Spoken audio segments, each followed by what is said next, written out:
Ali, we have something very exciting. It's robotic ERCP. What the hell is that?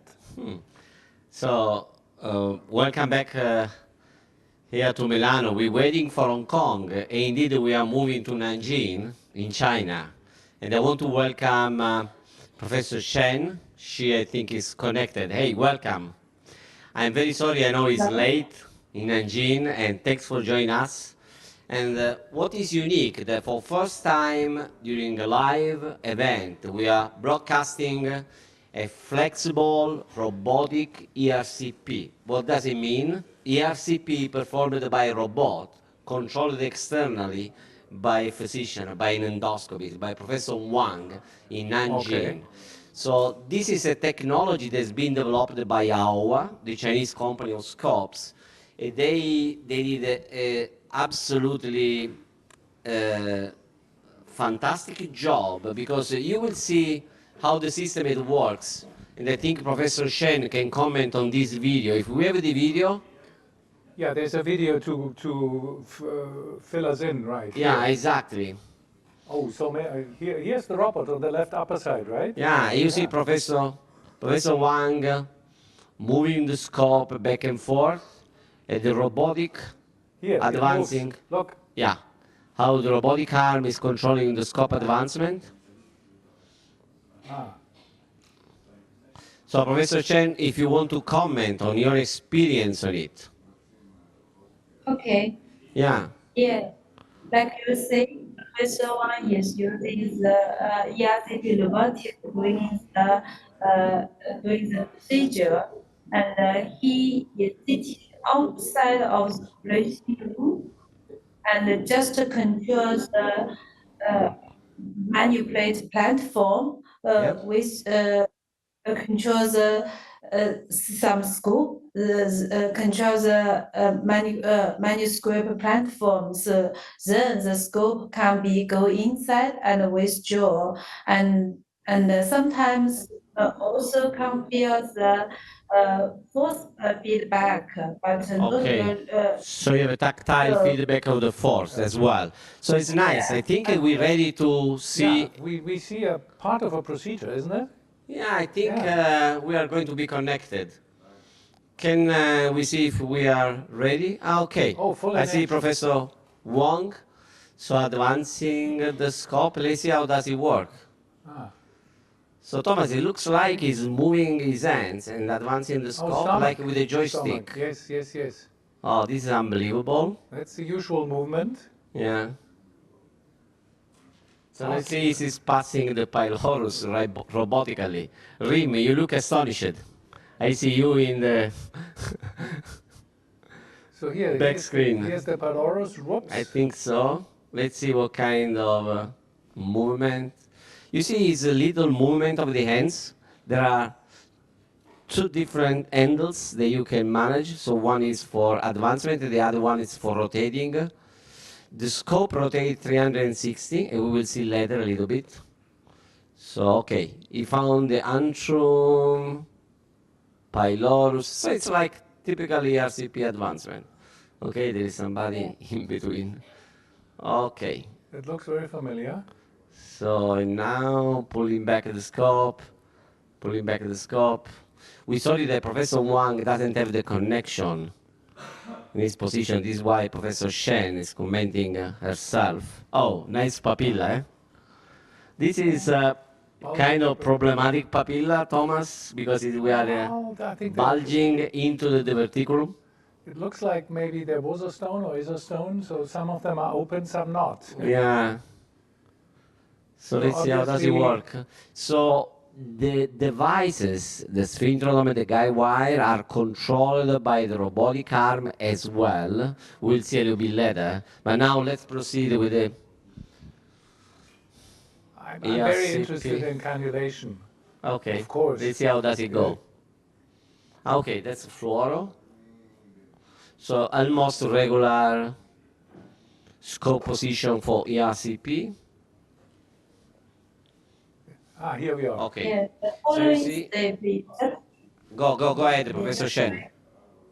yeah, the following step is just like what we by ourselves show we can see the knife is already out, and we point to the papilla and Yeah. use the guide wire try to cannulate the bile duct. Okay. Sometimes So you see, you can advance either the sphincterodome or the guide wire robotically. yes, This looks like in real life, Ale. Yeah, it looks like. So the great advantage is there is zero exposure to fluoro. yeah. And All the you can team you see see is outside the endoscopy. yes. Okay, so we lost the connection a little bit. So we can take this time to show what we have done in Milano. You have some experience. We have a lot of You have been experience. trained. Is it difficult? Yeah, they trained myself. Yeah. They came here all the way down from Yeah. China. It is my training, and I will ask you at a certain point to stop the video. You see, I'm doing my own training in our lab here in Humanitas because we are going to start the first Western study with robotic ERCP. But Ali, wait a bit. How? I mean, you are not of that generation. Okay. How could you? I'm much younger than you expect, Yeah. first. And second, can you stop the video? So you can see it's just two ends. It's like driving a motorbike. One end is a control of advancement, and the other end is the rotation system. And afterwards, we have two different buttons. One is to advance the device, the other one is to advance the guide wire. So they all go all together. So you can decide, you can do all the movements all together. So you can keep going with my training video. I think. So that means you, retranslated, you introduce the scope with one hand only, not with two hands moving. No, It's no, no, one no, hand. no. The scope, it goes inside. I know, but for the scope movements, you have one knob. I just use two hands, one for advancing and the other one for rotating. Okay. There is very nice tactile feeling, so you can recognize what is going on. Also, the force, the resistance, you can feel very nicely. So I think we should go back to the Maybe to we have Nanjing to some- see what is going on. Do we have line with the Nanjing again? Have they intubated the papilla? Oh yeah, Oh, what they did? Oh, Okay. double wire. Oh, let's see. I see a guy wire into the pancreas. There's one. Okay, side. so the robotic in this system. case, we still Again, like in we real still can life. use the double wide. Okay, this is a beautiful example. So it works like a regular duodenoscope. So there is a guide wire into the pancreatic duct, another one into the bile duct. And I see they are doing cholangiography, right? Yes. Dr. Shen, you there, so you know better than me. Yes. Even with this typical papilla, we still can, like Professor previously said, we still can use the double guide wire. Now it already successfully cannulated to the area. And so now we, after that, we can do the following step like we Yeah. usually. It's lovely to see how relaxed is Professor Wang because he's just managing with two fingers and one hand. You see now he's retracting the sphincterotom with one hand, Yeah. advancing the tip of the scope, and now we'll start, I think, a sphincterotomy. Let's see. Yeah, I see he's adjusting the pedal, so I think this is going to be sphincterotomy. Okay. Cut a little bit.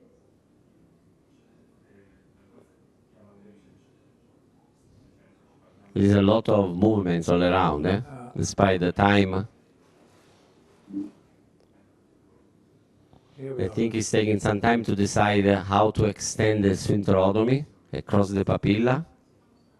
And also we can control the direction for the cutting, so it is very precisely. You see, it's a very precise movement. You can be much more precise and much more controlled than using your hand. The tactile feeling is unbelievable. I hope next year we can broadcast a case from Milano. We will invite Professor Wang and Professor Shen to come to Milano. Yeah. Okay, how is air insufflation? It's same. There is another bottom. One is for insufflation, and the other one is for suction. The working channel is very good. It's very big. It's more than 4 millimeter. And the other good news from Aohua is that they are working to have in the very near future a disposable robotics duodenoscope. What does it mean? You finish the procedure, the scope is in the trash, so you don't need to reuse any longer. So all the components will be reusable, and that's very good news because there is all this risk of cross-contamination, infection, and whatever. So the next generation of robotic ERCP will be done with this robotic machine and with a disposable duodenoscope. And I can guarantee I have seen the prototype. It's really unbelievable. You just detach from the robot, it is done. Okay. I think we are running late. Yeah, we are running late a little bit, so I think we go back to the obesity session and with one sponsor contribution. I want to thank Professor Chen and the entire team in Nanjing because they stayed very late for us. Thank you so much.